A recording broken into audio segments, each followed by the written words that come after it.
안녕하세요. 인생커닝 박정현 변호사입니다. 네, 오늘은 일 잘하는 사람들의 특징에 대해서 한번 말씀을 드려볼까 해요. 일을 잘한다는 게 어떻게 일을 잘하지? 어떤 프로그램을 써야지? 이런 얘기는 오늘 못 드릴 것 같아요. 왜냐면 일의 특성이나 일의 종류, 그리고 또 같은 일이라고 하더라도 자기가 담당한 업무가 다 다르잖아요. 그렇지만 공통적으로는 적용해 볼 수 있는 게 무엇일까 이제 고민을 하고 여러 가지 생각을 해보다 보니까 오늘 이제 주제를 정하게 됐는데, 오늘의 주제는 바로 기분과 감정입니다. 기분과 감정의 상태를 스스로 관리하고 조절할 수 있고, 그리고 이제 좋은 상태로 오랫동안 유지를 하면 할수록 훨씬 더 생산성이 높아진다, 이런 게 이제 많은 연구 결과에 나오고 있어요. 시작하기 앞서서 제가 스모키 화장한 걸로 이렇게 해서 막 댓글 달아주신 분들이 있는데, 스모키 화장은 아니고요. 지금 조명하고 이것 때문에 안경에서 가려서 스모키 화장을 한 것처럼 보이는 것 같더라고요. 저는 화장을 한 건 아니어가지고 그 부분 말씀드리고 싶어서 일단 말씀드리고, 원래 주제로 좀 넘어와서요. 실제로 해서 많은 이제 조직심리학이나 심리학 연구에서, 여러 가지 연구에서 기분과 감정이 사람의 생산성에 영향을 준다라는 연구가 많이 나오고 있습니다.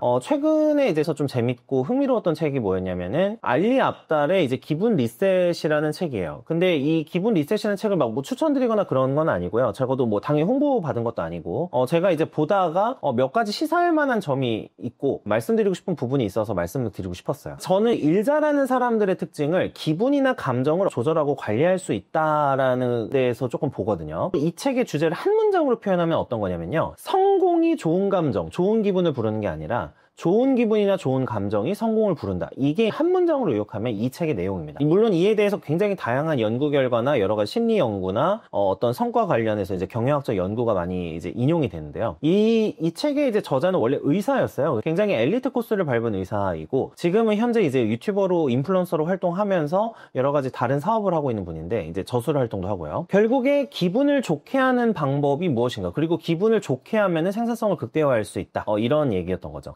제가 이 의견을 재밌게 봤었던 게, 우리가 흔히 이제 어떤 성공이라고 얘기를 하면 끊임없는 인내와 절제, 물론 저도 인내와 절제를 많이 강조하는 편이지만 인내와 절제 그리고 노력, 이런 부분이 먼저 떠오르게 되죠. 그래서 일을 즐긴다, 뭐 일을 굉장히 행복하게 한다, 이런 부분들을 먼저 챙기기보다는 이제 하나하나 밟아나가고 하나하나 제대로 일을 해나가야겠구나, 이런 생각을 먼저 하게 되는데, 이 책에서는 그 인과관계를 반대로 보는 거예요. 내가 기분을 오랫동안 이제 잘 유지를 하고 좋은 방향으로 유지를 하게 되면은 훨씬 더 성공의 가능성이 높아지고 생산성이 높아진다, 일을 잘하는 사람이 될 가능성이 높다, 이렇게 이제 보는 거죠. 이 책을 보면서 제가 많이 생각을 했던 부분이 이 감정에 대한 사람들의 인식이에요. 이 흔히 사람들은 감정을 외부적인 변수에 따라서 항상 종속적으로 바뀌는 것으로 생각을 해요. 내가 감정을 관리한다, 이렇게 생각하는 게 아니라 좋은 일이 발생을 하면 좋아지는 거고, 나쁜 일이 생기면은 나빠지는 거다, 이런 식으로 해석을 한다는 거죠. 외부적인 어떤 상황이나 외부적인 어떤 사건, 이런 거에 따라서 내 감정이 달라진다. 가령 어떤 사람이 나한테 어떤 이야기를 했는데 좀 기분이 나빠요. 그러면 나는 당연히 기분이 나빠지는 거지, 이렇게 생각을 한다는 거죠. 감정이라는 거를 내가 통제할 수 있는 관점에서 보는 게 아니라 대부분은 어쩔 수 없이 주어지는 걸로 보는 그런 분들이 수로는 좀 더 많은 것 같아요. 근데 저는 이 감정이나 기분이 아까 이제 성과와 생산성이 직결된다고 말씀을 드리면서 고민을 많이 하는 부분이 뭐냐면, 이 감정과 기분, 이거는 결과적으로 내가 선택하는 거다, 이렇게 생각을 해요. 왜 그러냐면, 이 감정이나 기분은 그냥 안 좋은 일이 생겨서 안 좋아지고 이런 게 아니라, 그 안 좋은 일에 대해서 어떻게 해석하느냐, 그 일에 대해서 어떻게 해석하는지에 따라서 처음에 시작이 된다고 보거든요. 제가 아까 안 좋은 일이라고 가정을 했지만, 이거를 안 좋은 일로 볼 거냐 좋은 일로 볼 거냐는 결국에 내가 어떤 식으로 평소에 세상을 바라보고 있고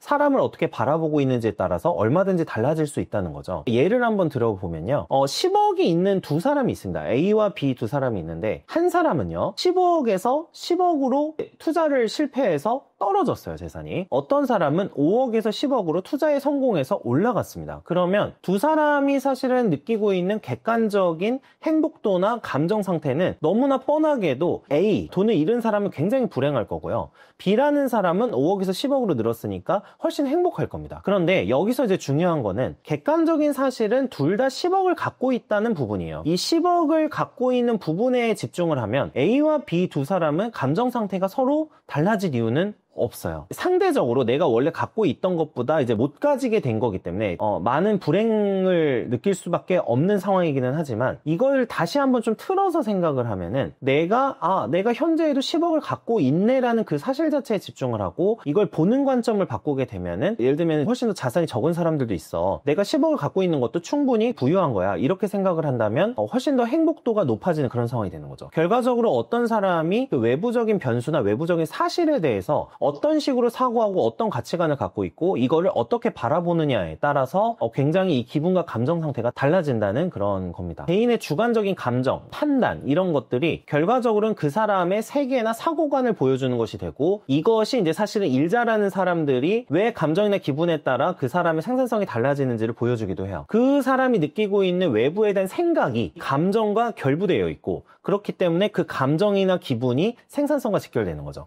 요즘에 이제 항상 뭐 음식점이나 이런 뭐 편의점이나 가게를 가면서 느끼는 건데, 편의점 뭐 알바생분들이나 종업원분들이나 표정이 밝은 분들을 찾기가 어려워요. 근데 저는 딱 그 표정을 보면 그런 생각을 딱 하는 거죠. 표정이라는 건 결국에 그 사람의 기분이나 현재 감정 상태를 나타내고 있을 가능성이 높잖아요. 그러면 표정이 안 좋다라고 하면 그 사람이 이제 자신의 일에 대해서 어떻게 생각을 하고 있는지, 그리고 일을 어떤 식으로 받아들이고 있는지가 느껴지는 거죠. 일을 정말 죽지 못해 억지로 하고 있는 사람들과 그 일을 어느 정도 즐기는 사람들이 보여주고 있는 표정은 다를 수밖에 없잖아요. 그러니까 어떤 식당에 갔는데 종업원분들이 굉장히 표정이 안 좋다, 이렇게 되면은 저는 그 가게에 별로 기대를 하지 않습니다. 그 사람이 보여주고 있는 표정에서 그 업장의 어떤 향후 발전 가능성, 이런 걸 볼 수 있다고 생각을 해요. 일단 긍정적으로 생각을 하고 기분이나 감정이 좋은 상태라고 하면은 여러 가지 새로운 시도도 할 수 있고 응대 서비스가 좋아질 수도 있고 여러 가지 장점이 있겠죠. 그리고 당연히 이 일에 대해서 어떻게 생각하고 있는지를 보여주는 거니까 이 사람은 고객들에게 열심히 할 생각이 있고 열심히 할 어떤 마인드가 돼 있구나,